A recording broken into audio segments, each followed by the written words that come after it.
Competition बहुत बढ़ गया है गाइस, क्योंकि अब तो माता-पिता, बच्चे सब एक साथ पेपर दे रहे हैं और फिर वहाँ एक जो है खुद को बचाने की होड़ लग जाती है कि बच्चों के सामने शर्मिंदगी हो और पास अगर फेल हो गए तो शर्मिंदगी होगी, ये वो। तो जी हाँ, मैं यूपी टेट की बात कर रही हूँ। कैसे हैं आप सब? और मेरा भी पेपर था, आप सबका पेपर कैसा गया? तो जैसे कि बहुत हौवा बना हुआ था यूपी टेट का कि हाँ, ऐसा पेपर आता है, ऐसा पेपर आता है, लेकिन इस बार का जो पेपर पैटर्न था वो बहुत ही अलग था, अच्छा भी था और टीचर्स के लिए मेरे ख्याल से ऐसे ही पेपर बनने चाहिए, मेरा मानना है ऐसा। क्योंकि फैक्चुअल आप रट लेते हैं, पढ़ लेते हैं, ठीक है, लेकिन कॉन्सेप्चुअल अंडरस्टैंडिंग मेरे ख्याल से अगर आप एक शिक्षक बनना चाहते हैं, उसके लिए बहुत ज़रूरी होता है। तो पेपर सीटेट का हो चाहे यूपी टेट का, इस बार जो आया वो कॉन्सेप्चुअल बेस्ड था।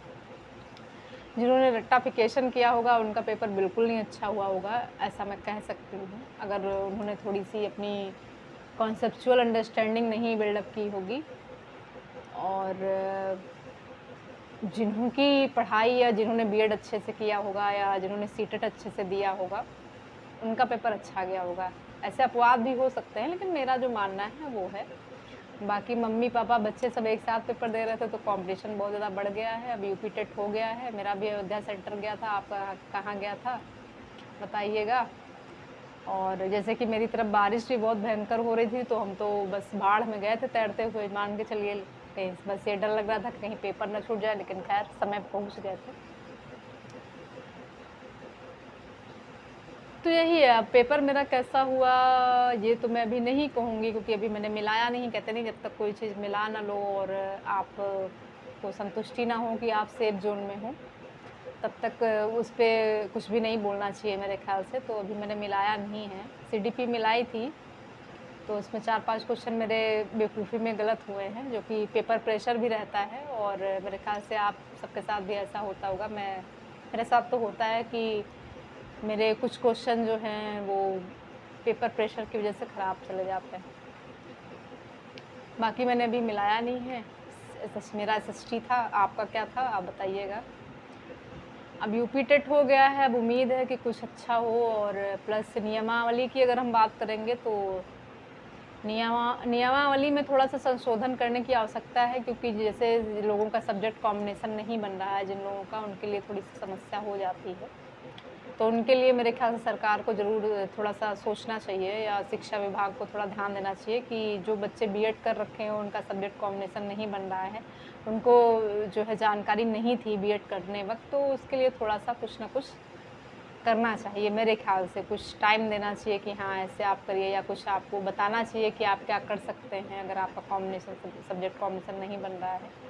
कुछ रिसोर्सेज़ जो हैं वो उपलब्ध कराने चाहिए। ये मेरा मानना है, आपका क्या है मैं नहीं मतलब उसको मैं गलत नहीं कहूँगी, लेकिन मेरा जो मानना है कि सब्जेक्ट कॉम्बिनेशन की वजह से बहुत से लोग जो है परीक्षा देने से वंचित रह जाते हैं और लाख डेढ़ लाख लगा के या जो है मेहनत करके बीएड करते हैं, 2 साल का अपना समय लगाते हैं, सीटेट भी पास कर लेते हैं, यूपी टेट भी पास कर लेते हैं, लेकिन अगर सब्जेक्ट कॉम्बिनेशन उनके पास नहीं है तो बाहर हो जाते हैं। तो इसीलिए जो है मेरे ख्याल से तो शिक्षा विभाग को कुछ सोचना चाहिए, सरकार को कुछ सोचना चाहिए इस विषय में कि कुछ ना कुछ जो है उनको इसका हल देना चाहिए कि हाँ, आप क्या कर सकते हैं। बाकी पढ़ते रहिए और अब उम्मीद है कि कुछ अच्छा आए, पेपर अच्छे से कराया जाए। और एक टीचर के लिए जो पेपर आया था, सीटेट भी मैंने दिया था इस बार, जैसे कि मैंने बोला कि पिछली बार जो मैंने दिया था वो 3 नंबर से रह गया था, फिर बीएड करते वक़्त ही दिया था, उसके बाद फिर बीच में मैं नहीं दे पाई थी क्योंकि व्यस्त हो गई थी और प्राइवेट टीचर भी हूँ। और उसके बाद मैंने ये जनवरी वाला दिया था तो मेरा क्वालीफाई हो गया है सेकंड पेपर। तो सीटेट का पेपर भी काफ़ी लेंदी था, लेकिन यूपी टेट जो है लेंदी भी नहीं था और कॉन्सेप्चुअल बेस्ड वो भी पेपर था और ये भी था, तो ये बहुत अच्छी बात है। अगर आप एक टीचर बनना चाहते हैं तो मेरे ख्याल से फैक्चुअल कम आपकी एक कॉन्सेप्चुअल अंडरस्टैंडिंग होना बहुत ज़रूरी है, क्योंकि आगे जो आप पढ़ाते हैं या जो बच्चों को आप जैसे हैंडल करते हैं उसके लिए कॉन्सेप्चुअल अंडरस्टैंडिंग बहुत ज़रूरी होती है।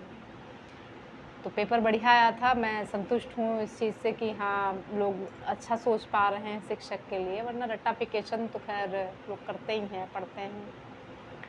लेकिन conceptual understanding as a teacher बहुत ज़रूरी होती है, क्योंकि उन्हें बच्चों को हैंडल करना होता है, उनको बच्चों की साइकोलॉजी समझनी होती है कि क्या बच्चे कैसे पढ़ पाएँगे, क्या उन्हें नीड है और क्या कैसे उन्हें पढ़ाया जाए या उन्हें कैसे समझाया जाए, कैसे उनकी सहायता की जाए।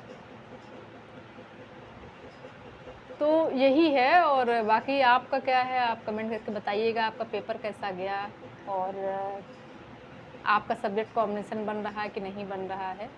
इस पे भी आप बताइएगा कि आपकी क्या राय है। जैसे कि मेरा मानना जो है कि जिन लोग का सब्जेक्ट कॉम्बिनेशन नहीं बन रहा है, उन लोग को जो है थोड़ा-सा कुछ मतलब पेपर देने दिया जाए, कहने का मतलब है फॉर्म भरने दिया जाए कि क्योंकि साफ-साफ लिखा होता है कि जिनका सब्जेक्ट कॉम्बिनेशन नहीं है, वो फॉर्म नहीं भर सकते या उनका ये नहीं बन रहा, वो नहीं कर सकते, ये नहीं बन रहा, वो नहीं कर सकता। तो वो बेचारे पैसा लगा के बीएड करते हैं, अपना समय लगा के बीएड करते हैं और फिर जब ऐसा कुछ होता है, उन्हें कई परीक्षाएँ देने को नहीं मिलती हैं, तो ये बहुत कष्टनीय हो जाता है, उनका शिक्षक बनने का सपना अधूरा रह जाता है। प्राइवेट में करते भी हैं, तो प्राइवेट की दशा तो आप सबको पता ही होगा, आप सब अवगत होंगे अगर आप एक शिक्षक हैं और प्राइवेट जॉब कर रहे हैं, प्राइवेट टीचिंग जॉब कर रहे हैं। तो बताइएगा आपकी राय क्या है और मिलते हैं नए टॉपिक के साथ। तब तक के लिए अपना ध्यान रखिए, पढ़ाई लिखाई करते रहिए क्योंकि जल्द ही कुछ ना कुछ अच्छा होगा मेरे ख्याल से यूपी में, तो इसलिए बैठे मत रहिए और फॉर्म आने का इंतज़ार मत करिए, पढ़ते लिखते रहिए। ठीक है, बाय बाय।